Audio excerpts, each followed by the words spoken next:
ಯಾವುದೇ ಹಬ್ಬ ಮಾಡಬೇಕಾದ್ರೂ ಬಾಗಿಲಿಗೆ ತಳಿರು ತೋರಣ ಕಟ್ಟಿದರೇ ಅದು ಪೂರ್ತಿ ಆಗೋದು. ಹಾಯ್ ಫ್ರೆಂಡ್ಸ್, ಎಲ್ಲರೂ ಹೇಗಿದ್ದೀರಾ? ಎಲ್ಲರೂ ಚೆನ್ನಾಗಿದ್ದೀರಾ ಅಂತ ಅಂದ್ಕೊಂಡಿದ್ದೀನಿ. ಇವತ್ತಿನ ವಿಡಿಯೋದಲ್ಲಿ ನಾವು ಗಣೇಶ ಹಬ್ಬದ ಮೊದಲನೇ ದಿನ ಹಾಗೂ ಗಣೇಶ ಹಬ್ಬನ ಯಾವ ರೀತಿ ಆಚರಣೆ ಮಾಡಿದ್ದೀವಿ ಅನ್ನೋದು ಒಂದು ಚಿಕ್ಕ ವಿಡಿಯೋ. ಇಷ್ಟ ಆದರೆ ಲೈಕ್ ಮಾಡಿ, ಶೇರ್ ಮಾಡಿ, ಕಮೆಂಟ್ ಮಾಡಿ. ದಯವಿಟ್ಟು ಪೂರ್ತಿ ವಿಡಿಯೋನ ನೋಡಿ, ಎಲ್ಲೂ ಸ್ಕಿಪ್ ಮಾಡಬೇಡಿ. ಇದು ಗಣೇಶ ಹಬ್ಬದ ಮೊದಲನೇ ದಿನ ರಾತ್ರಿ ನಾನು ಎಲ್ಲ ರೆಡಿ ಮಾಡಿ ಇಟ್ಕೊಂಡಿದ್ದೆ. ಮನೆ ಎಲ್ಲ ಒರೆಸಿ ಕ್ಲೀನ್ ಮಾಡಿ ದೇವ್ರ ಕೂರಿಸೋ ಜಾಗದಲ್ಲಿ ಎಲ್ಲ ಬಾಳೆ ಎಲೆ ಎಲ್ಲ ಹಾಕಿ ಗಿಡಗಳನ್ನ ಕಟ್ಟಿ ಲೈಟಿಂಗ್ಸ್ ಎಲ್ಲ ಮಾಡಿ ರೆಡಿ ಮಾಡಿ ಇಟ್ಕೊಂಡಿದ್ದೆ. ಅಂದರೆ ಮಾರನೇ ದಿನ ಬೆಳಗ್ಗೆ ನಾವು ಬೇಗ ಗಣೇಶನ ತರಬೇಕಾದ್ರೆ ಬೆಳಗ್ಗೆ ಬೇಗ ಎದ್ದು ಸ್ನಾನ ಮಾಡ್ಕೊಂಡು ಹೋದರೆ ಆಯಿತು ಅಂತ. ಹೇಗಿದೆ, ಇಷ್ಟ ಆಯಿತಾ? ಒಂದು ಕಮೆಂಟ್ ಮಾಡಿ ಹೇಗೆ ಡೆಕೋರೇಷನ್ ಮಾಡಿದ್ದೆ ಅಂತ. ನೋಡಿ, ಈ ರೀತಿಯಾಗಿ ಹಿಂದೆ ಚೆಂಡು ಹೂವು ಎಲ್ಲ ಹಾಕಿಬಿಟ್ಟು ಒಂದು ಸಿಂಪಲ್ ಆಗಿರೋ ಒಂದು ಡೆಕೋರೇಷನ್ ಮಾಡಿದ್ದೆ. ಇದು ಮಾರನೇ ದಿನ ಬೆಳಗ್ಗೆ ಎದ್ದು ಎಲ್ಲರೂ ಸ್ನಾನ ಮಾಡಿಕೊಂಡು ರೆಡಿಯಾಗಿ ನಾವು ಹೋಗಿ ಗಣೇಶನ ತಗೊಂಡು ಬಂದ್ವಿ.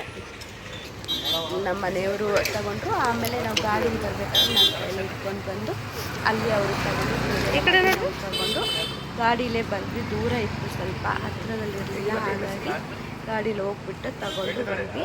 ಮನೆಗೆ ಬಂದ ತಕ್ಷಣವೇ ನಾವು ಕಾಲಿಗೆಲ್ಲ ನೀರು ಹಾಕ್ಕೊಂಡು ಆಮೇಲೆ ಗಣೇಶನ ಒಳಗಡೆ ತಗೊಳ್ಳೋದು. ನಾನು ಇದು ಮಾಡಿಬಿಟ್ಟು ನನ್ನ ಮಗಳು ಚಿಕ್ಕ ಗೌರಿನೂ, ನಾವು ನಮ್ಮ ನಾರ್ತಲ್ಲಾದರೆ ಏನು ಮಾಡ್ತಾರೆ ಅಂದರೆ ಗಣೇಶ ಬಂದ 3-4ನೇ ದಿನಕ್ಕೆ ಗೌರಿನ ತಗೊಂಡು ಬರ್ತಾರೆ. ಬಟ್ ಇಲ್ಲಿ ಆ ಥರ ಅನುಕೂಲ ಇಲ್ಲ ಅಂದ್ಕೊಂಡು ನಾನು ಆವತ್ತೇ ಚಿಕ್ಕದು ಗೌರಿನೂ ತಂದು ಎರಡೂ ಒಟ್ಟಿಗೆ ತಂದು ಪೂಜೆ ಮಾಡಿ ಆರತಿನೆಲ್ಲ ಮಾಡಿ ಗಣೇಶನ ಆಹ್ವಾನ ಮಾಡ್ಕೊಂಡ್ವಿ. ಆವತ್ತು ನಮಗೆ ಬೆಳಗ್ಗೆ ಮಧ್ಯಾಹ್ನ 12 ಗಂಟೆ ತನಕ ಟೈಮ್ ಇತ್ತು ಗಣೇಶನ ಪ್ರಾಣ ಪ್ರತಿಷ್ಠಾಪನೆ ಪೂಜೆ ಮಾಡೋಕ್ಕೆ. ಹಾಗಾಗಿ ಸ್ವಲ್ಪ ನಾವು ತಂದಾಗಲೇ ಒಂದು 9:30 ಅಷ್ಟೊತ್ತಿಗೆ ನಾವು ಗಣೇಶನ ತಂದು ಪೂಜೆ ಎಲ್ಲ ಮಾಡಿದ್ವಿ. ಎಲ್ಲರೂ ತುಂಬ ಖುಷಿಯಿಂದ ನೋಡಿ ನಮ್ಮ ಮನೆಯವರು ಇಟ್ಟು ಪೂಜೆನ ಮಾಡಿದ್ರು. ಆಮೇಲೆ ಆರತಿ ಮಾಡಿ ಗಣೇಶನಿಗೆ ನೈವೇದ್ಯಕ್ಕೆ ಅಂತ ಒಬ್ಬಟ್ಟು ಹೋಳಿಗೆ ಎಲ್ಲ ಮಾಡಿದ್ದೆ. ಸ್ವಲ್ಪ ಹುಷಾರಿರಲಿಲ್ಲ, ಹಾಗಾಗಿ ಈಗಲೂ ನನಗೆ ಸೌಂಡು ಸರಿಯಾಗಿದ್ದು ಆಗ್ತಾಯಿಲ್ಲ. ನನ್ನ ಮಗ ನಾನು ಆರತಿ ಮಾಡ್ತೀನಿ ಅಂತ ಅಂದ್ಕೊಂಡು ನಾವು ಕಾಯಿ ಮೇಲೆ ಕರ್ಪೂರ ಇಟ್ಬಿಟ್ಟೆ ಆರತಿನ ಮಾಡೋದು ಗಣೇಶನಿಗೆ ಎಲ್ಲ ಸ್ಟಾರ್ಟಿಂಗಲ್ಲಿ. ಹಾಗಾಗಿ ಅದೆಲ್ಲ ಮಾಡಿಬಿಟ್ಟು ಈ ಥರ ಆಚರಣೆ ಮಾಡಿದ್ವಿ.